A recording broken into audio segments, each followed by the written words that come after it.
En marge de cette visite placée sous le signe du succès de la réunion économique et commerciale entre la Chine et les États-Unis à Genève, deux responsables d'Interpev, Association nationale interprofessionnelle du bétail et des viandes, s'est exprimé à propos de l'impact de la déclaration conjointe sino-américaine sur l'économie française, mais aussi sur la filière bovine, leur secteur d'activité.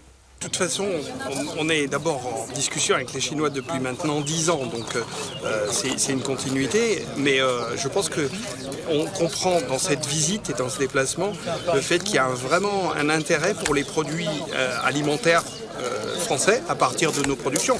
Donc moi j'accueille avec cette visite vraiment le côté très positif des choses, c'est-à-dire qu'au-delà de ce qui se passe au niveau international, on s'aperçoit que la production française, l'alimentation, la possibilité de s'alimenter par des produits français intéresse beaucoup la Chine, et ça c'est une bonne nouvelle pour nous. Le fait que deux grands acteurs mondiaux retrouvent un dialogue serein et pérenne est une bonne nouvelle pour le commerce international, beaucoup plus stable, beaucoup plus facile de faire des prévisions quand le dialogue est en cours plutôt qu'un conflit, même s'il est commercial. Pour la relation française, tout du moins, nous sommes très peu présents sur le territoire chinois. Nos confrères de la filière porcine ont un flux d'affaires depuis plusieurs années et en développement potentiel. Le bovin, nous devons faire face à certaines limitations réglementaires qui font que, à ce jour, cette annonce n'impacte pas notre dialogue avec nos homologues chinois. Néanmoins, je note que, à la suite de ce week-end de négociation et de cette publication, la délégation chinoise continue son voyage en Europe, continue sa volonté d'ouverture et de commerce avec des partenaires. Peu après la publication de la déclaration conjointe sino-américaine, Donald Trump a déclaré que l'Union européenne ne payait pas sa juste part du commerce entre l'Union européenne et les États-Unis. Il lui a même demandé d'aider les États-Unis à réduire les prix des médicaments. Qu'en pensent les deux représentants d'Interpev ?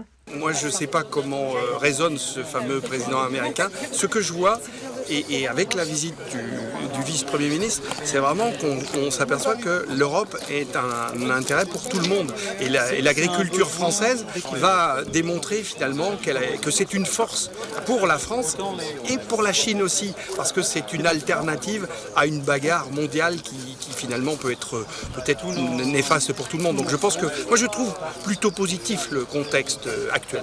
Donc, quelle sera la réponse de l'Union européenne ? Nous ne pouvons qu'être spectateurs de ce qui va se passer. Il est encore trop tôt pour préjuger de quoi que ce soit. Et d'ailleurs, je crois qu'un dialogue a lieu dans les jours à venir entre la partie américaine et la partie européenne.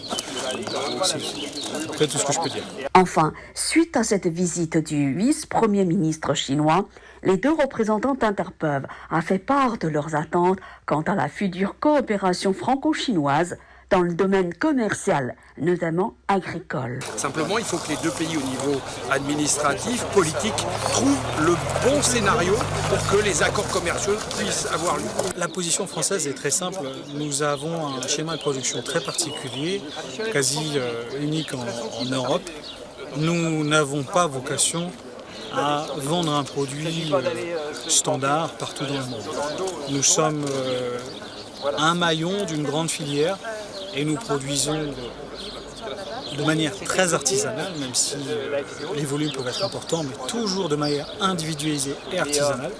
Donc notre seule vision commerciale qui puisse exister est la vision d'un partenariat gagnant-gagnant où nous venons partager quelque chose de qualitatif, de sélectionné pour un seul client.